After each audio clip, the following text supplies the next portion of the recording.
Buen día. A continuación vamos a hacer la presentación de la firma Auditoría y Consultoría Contable Audicon SAS. Somos Henry León, Laura Ladino, Cristian Guerra, Melanie Ortiz y quienes habla María Jiménez. En la carta de presentación tenemos que nuestra auditoría y consultoría contable Audicon SAS es una empresa nacional confiable en las áreas de auditoría, asesoría legal, tributaria y consultoría. Cuenta con 5 profesionales altamente calificados y ofrece un servicio integral y personalizado a los clientes. Sus principales servicios incluyen la auditoría financiera, auditoría interna, auditoría ambiental y servicios de convergencia a las normas internacionales de la información financiera. A continuación les mostraré los perfiles de las 5 personas que están en esta auditoría.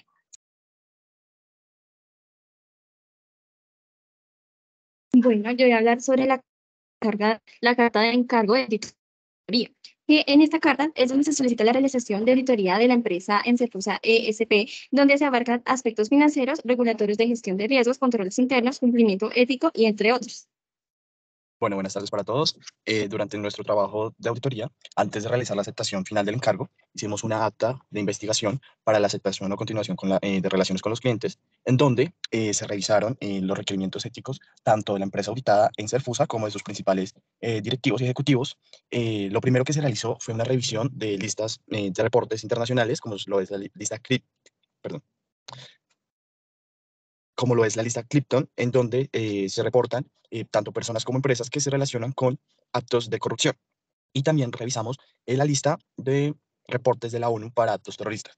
En ambos casos se tomó evidencia del trabajo realizado y la revisión, en donde no se encontró evidencia alguna de que la empresa o sus directivos hayan estado vinculados o asociados a casos de corrupción o, por otra parte, en actos terroristas. Adicionalmente, se trató de buscar los principales proveedores, se hizo un conocimiento y una revisión de la actividad principal y de la razón social de la empresa, para de esta manera entender y poder determinar si la empresa cumplía o no con ciertos requerimientos éticos que pudieran afectar la buena imagen y el buen nombre de la firma. Posteriormente se hizo una revisión en diferentes canales de comunicación en donde se investigó si la empresa tenía algún tipo de litigio o algún tipo de problema de ámbito legal, en donde se encontró noticias donde la empresa se había negado a pagar una indemnización y una multa que había sido determinada por un juez. Sin embargo, se investigó un poco más a fondo y se determinó que la empresa ya había llegado a buen fin este conflicto y no se tomó como un riesgo de ética o algo significativo que impidiera la aceptación del encargo. De aceptación se menciona que la auditoría se llevará a cabo de acuerdo con las normas internacionales de auditoría y cumplirán todas las obligaciones y regulaciones legales aplicables. Se espera que la dirección de EMSERFUSA ESP proporcione acceso a toda la información financiera y documentación relevante, así como la cooperación necesaria durante la auditoría.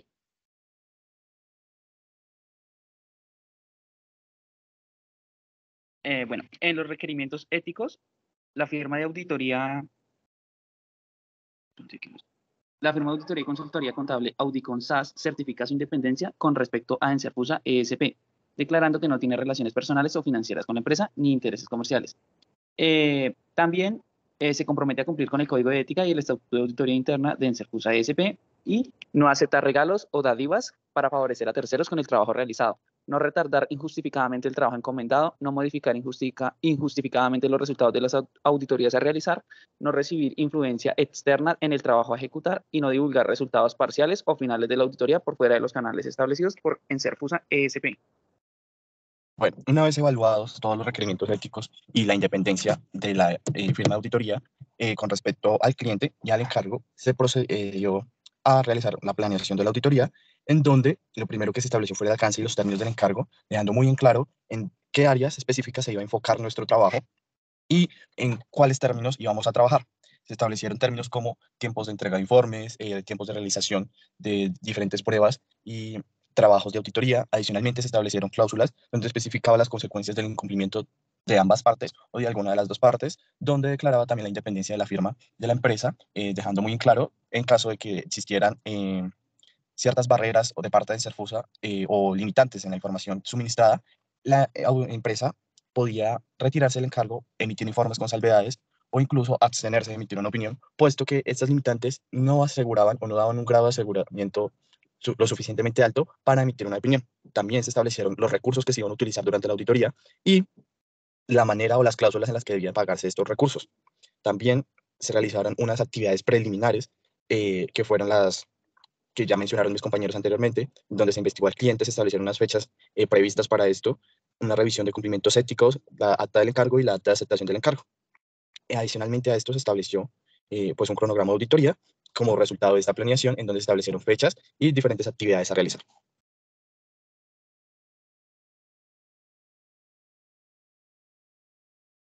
Dentro del cronograma de auditoría, pues encontramos que este fue dividido en fases y por semanas. Durante la semana 1 y la semana 2 se realizarían actividades de la fase 1, en donde encontramos la reunión para el inicio de la auditoría, la evaluación inicial de los riesgos, la revisión y el análisis de los estados financieros, la planificación de recursos necesarios, incluyendo personal y herramientas de software. Así como se estructuró esta primera fase, está estructurada cada fase una cantidad determinada de semanas y unas fechas específicas, en donde para cada fecha y cada semana hay unas actividades determinadas que se identifican con un color para facilitar su cumplimiento y su desarrollo. Bueno, a continuación con el programa de auditoría para Enserfusa ESP, tiene 6 partes. La primera, que es la planeación de auditoría, que ya la habló mi compañero Henry, y en la segunda, que están los procedimientos de auditoría, que se encuentra la auditoría financiera, donde se van a revisar y verificar los estados financieros de Enserfusa. Está la auditoría de cumplimiento, donde se evaluará el cumplimiento de Enserfusa con las regulaciones estatales y relacionadas con servicios públicos. Está también la auditoría de controles internos, donde se identificará y evaluará los controles internos financieros y operativos de Enserfusa. Se realizarán pruebas de eficacia. También está la auditoría ética, donde se evaluará la política ética y conducta empresarial y se investigará cualquier posible conflicto de intereses o prácticas éticas cuestionables. Están también las conclusiones y comunicaciones, donde se preparará un informe de auditoría que incluyan los hallazgos y las conclusiones. También la parte cuarta estará el seguimiento, donde se establecerá un plan de auditorías futuras si es necesario. Está la parte 5, que es la facturación, donde los honorarios serán fijados basados en el tiempo empleado de la auditoría, de acuerdo con los términos acordados previamente. Y por último, la comunicación de progreso. Enserfusa ESP recibirá informes semanales del progreso durante la auditoría.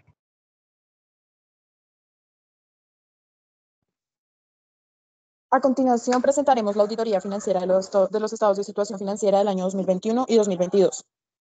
Bueno, en la parte de activos corrientes elegimos estas cuentas que tienen una diferencia significativa, como es lo efectivo y equivalente al efectivo con un menos 18%, los convenios interadministrativos con un menos 58% con respecto al año anterior, la venta de bienes comercializados con un aumento del 78%, y por último los inventarios de materiales y suministros con un aumento del 98%. En la parte de activos no corrientes, encontramos que la propiedad, planta y equipo tiene un aumento del 6% con respecto al año anterior, lo que para el año 2021 representaba el 67,3%, para el año 2022 está representando el 69,2% del total de los activos. En los pasivos, resaltamos las cuentas por pagar comerciales y otras cuentas por pagar, con una disminución del menos 19,1%, y encontramos otros pasivos no financieros con el menos 91,1% con respecto al año anterior. En los pasivos no corrientes, tenemos una disminución en los beneficios a los empleados a largo plazo con el menos 33%. Y por último, en el patrimonio, encontramos un aumento en las ganancias acumuladas del 30%, pero una disminución del resultado del ejercicio con un menos 22%. Por otro lado, en el estado de resultados integral, encontramos una leve variación del menos 8% en el costo operativo acueducto y un aumento en el costo operativo aseo del 13%. En los gastos de administración, encontramos que para acueducto aumentó un 5% y para alcantarillado un 6%. Y por último acá, los ingresos financieros aumentaron un 122% con respecto al año anterior. En las cédulas tomamos estas cuentas fueron como que consideramos más importantes para revisar. Tenemos que el efectivo y el equivalente al efectivo pues tuvo este decrecimiento del 55%, dado que pues se constituyó un CDT proveniente de las cuentas de ahorro. Por otro lado, los convenios administrativos que disminuyeron un 58%, dice que fue debido al convenio 1310 de 2014, lo cual fue debidamente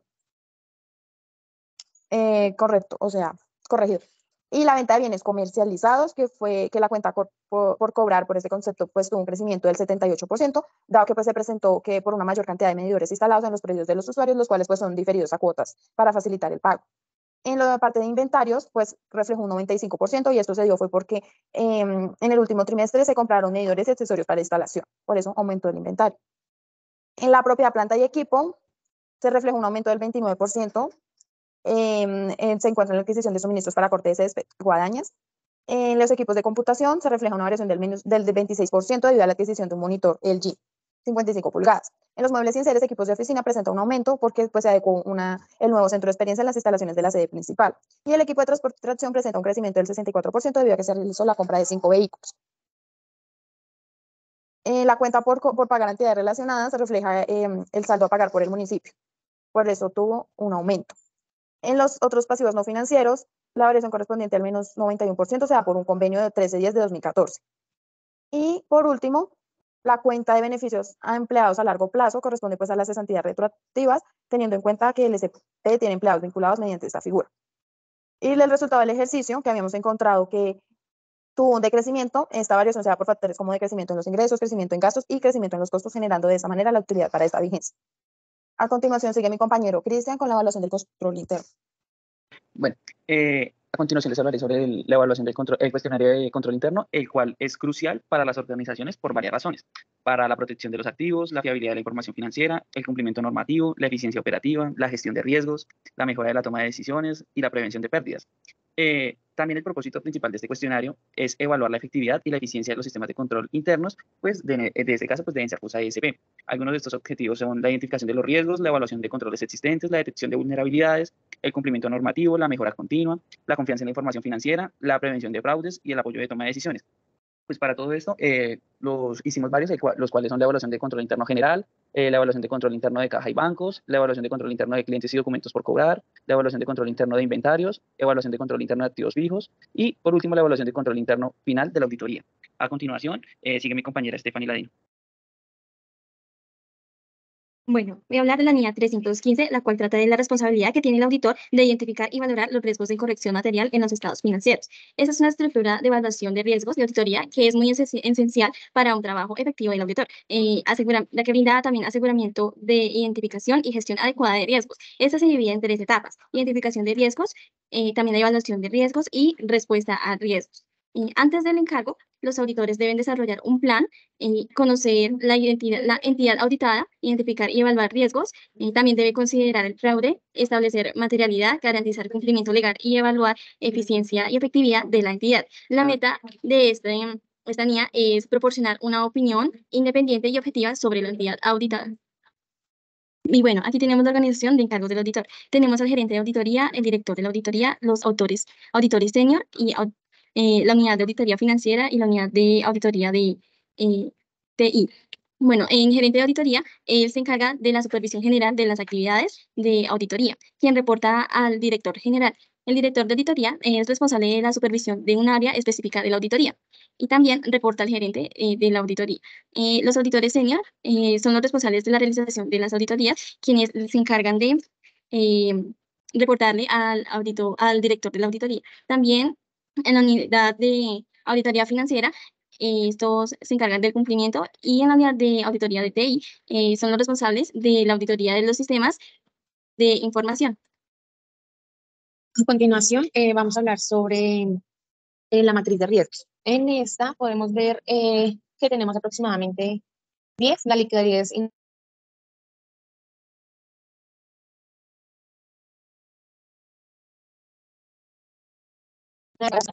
y un riesgo, la probabilidad de riesgo es alta. El incremento de inventario con un impacto y probabilidad de 2 y la probabilidad de riesgo moderado. La inversión rentable con un impacto y la probabilidad también de 2, las deudas a entidades relacionadas con un impacto de 2 y una probabilidad de 1, todos estos son moderados. Los cambios de beneficios empleados con un impacto y probabilidad de bajo, 1, y la probabilidad de riesgo bajo. El rendimiento del ejercicio, el aumento en ganancias acumuladas que cuentan con un impacto número 2 y la probabilidad 1, y la probabilidad de riesgo moderado. Y los cambios en la proporción de la propiedad, planta y equipo con un impacto y probabilidad bajos con un nivel número 1.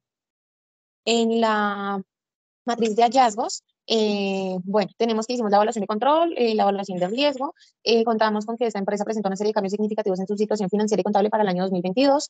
Se espera que esta empresa mantenga una estabilidad financiera y una gestión eficiente de sus activos y sus pasivos.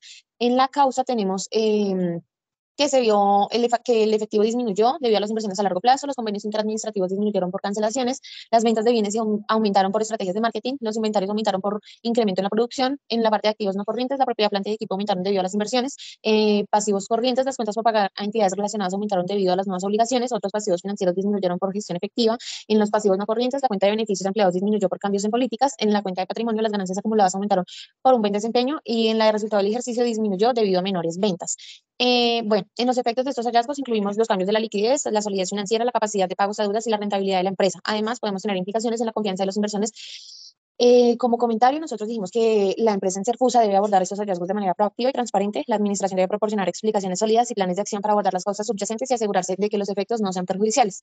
Y como recomendación, dimos que debían de realizar un análisis detallado de las inversiones en efectivo y su rentabilidad a largo plazo, buscar oportunidades para diversificar los ingresos, especialmente en el área de convenios intraadministrativos, los monitores de cerca el aumento en la venta de bienes comercializados para asegurarse de que sean sostenibles, que implementaran una gestión eficiente de inventarios para evitar costos innecesarios y que evaluaran las estrategias de inversión en propiedad, planta y equipo para garantizar su alineación con los objetivos de la empresa. Muchas gracias. Esta sería la auditoría de la empresa en Serfusa. Hasta luego.